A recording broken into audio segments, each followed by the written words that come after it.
ಆ ಅಕ್ಕ ನೋಡು ಎಷ್ಟು ಖುಷಿಯಾಗಿ ಕೆಲ್ಸಕ್ಕೆ ಹೋಗ್ತಿದ್ದಾರೆ. ನಾನು ಯಾವಾಗಲೂ ಸ್ಕೂಲ್ಗೆ ಹೋಗಬೇಕು, ಹೋಮ್ವರ್ಕ್ ಬರೀಬೇಕು, ಓದ್ಕೊಬೇಕು.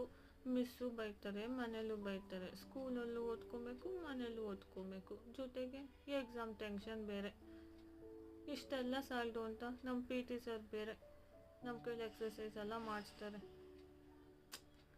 ಆ ಅಕ್ಕ ನೋಡಿದ್ರೆ ಯಾವಾಗಲೂ ಕೆಲ್ಸಕ್ಕೆ ಹೋಗ್ತಾರೆ, ಬರ್ತಾರೆ, ಆರಾಮಾಗಿರ್ತಾರೆ. ನಾನು ಯಾವಾಗ ಬೇಗ ದೊಡ್ಡೋಳಾಗಿ ಅವ್ರ ಥರ ಕೆಲ್ಸಕ್ಕೆ ಹೋಗ್ತೀನೋ. ಸ್ಕೂಲ್ ಮಕ್ಳನ್ನ ನೋಡಿದ್ರೆ ನಮ್ಮ ಸ್ಕೂಲ್ ಟೈಮ್ಸೇ ನೆನಪಾಗುತ್ತೆ. ನಾವಾಯ್ತು ನಮ್ಮ ಸ್ಕೂಲ್ ಆಯಿತು ಅಂತ ಆರಾಮಾಗಿರ್ತಾ ಇದ್ವಿ. ಅವಾಗ ಎಕ್ಸಾಮ್ ಅನ್ನೋದೇ ಒಂದು ದೊಡ್ಡ ತಲೆನೋವಾಗಿತ್ತು. ಅದನ್ನು ಬಿಟ್ಟರೆ ಖುಷಿ ಖುಷಿಯಾಗಿ ಫ್ರೆಂಡ್ಸ್ ಜೊತೆ ಟೈಮ್ ಸ್ಪೆಂಡ್ ಮಾಡಿಕೊಂಡು ಆಟ ಆಡಿಕೊಂಡು ಇಷ್ಟ ಬಂದಿದ್ದು ತಿನ್ಕೊಂಡಿರ್ತಿದ್ವಿ. ಆದರೆ ಈಗ ಅದೇ ಬೋರಿಂಗ್ ಲೈಫ್, ಅದೇ ಕೆಲಸ ಮಾಡು, ಸಾವಿರ ಯೋಚನೆ, ಸಾವಿರ ಟೆನ್ಷನ್.